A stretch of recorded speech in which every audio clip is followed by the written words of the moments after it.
नमस्कार दोस्तों, आज हम बात करने वाले हैं भारत की सबसे प्राचीन पर्वत श्रृंखला अरावली की, जो आज पर्यावरण, खनन और राजनीतिक के सबसे बड़े विवादों में से एक बन चुका है। केंद्र सरकार का नया फैसला, सुप्रीम कोर्ट की भूमिका और सड़कों पर उतरे आंदोलन। अरावली आखिर खतरे में है या सुरक्षित? आज के इस वीडियो में हम आपको पूरी सच्चाई बताएंगे। दोस्तों, अरावली पर्वत श्रृंखला लगभग 1500 किलोमीटर लंबी है। यह गुजरात से लेकर राजस्थान, हरियाणा और दिल्ली तक फैली हुई है। यह दुनिया की सबसे पुरानी पर्वत श्रृंखलाओं में से एक है, जो कि रेगिस्तान को फैलने से रोकती है और भूजल स्तर बनाने से रोकती है। दिल्ली एनसीआर के लिए तो ये ग्रीन वॉल की तरह काम करती है। हाल की सबसे बड़ी खबर यह है कि अरावली क्षेत्र में नई खनन पट्टी पर रोक लगाने की बात सामने आई है। सरकार का कहना है कि अगर अब खनन जारी रहा तो जंगल खत्म हो जाएगा, पानी सूख जाएगा, प्रदूषण कई गुना बढ़ जाएगा, इसलिए नई खनन अनुमति नहीं दी जाएगी। अब आता है सबसे बड़ा विवाद। केंद्र सरकार और सुप्रीम कोर्ट के आदेश के बाद अरावली की नई परिभाषा तय की गई।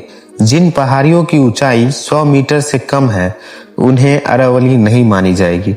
सरकार का तर्क यह है कि इससे विकास योजना आसान होगा, रिकॉर्ड में स्पष्टता आएगी। लेकिन पर्यावरण विशेषज्ञों और विपक्षियों का कहना है कि इससे 90% अरावली क्षेत्र संरक्षण से बाहर हो सकता है। खनन और निर्माण की खुली हुई छूट मिल जाएगी। इस मुद्दे पर राजनीति भी बहुत तेज हो चुकी है।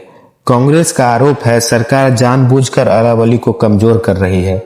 सरकार का जवाब है अरावली से कोई छेड़छाड़ नहीं होने दी जाएगी।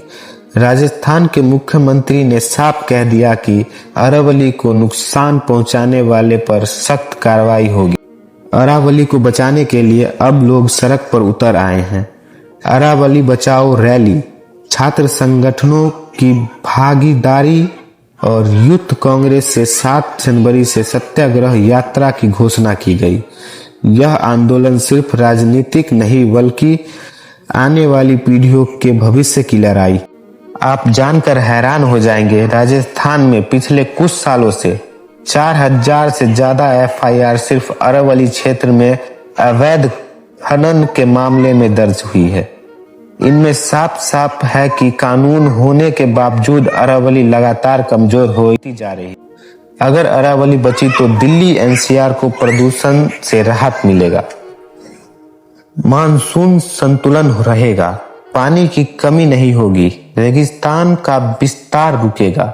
लेकिन अगर अरावली खत्म हुई तो आने वाली पीढ़ियां हमें माफ नहीं करेगी। दोस्तों, अरावली सिर्फ पहाड़ नहीं है, यह भारत का प्राकृतिक कवच है। अब सवाल यह नहीं कि सरकार का विपक्ष सही है, सवाल यह है कि क्या हम अरावली को बचाने के लिए जाएंगे या नहीं। अगर आपको यह जानकारी उपयोगी लगी हो तो वीडियो को लाइक करें, कमेंट में अपनी राय लिखें और इस वीडियो को ज़्यादा से ज़्यादा लोगों तक शेयर करें। जय हिंद।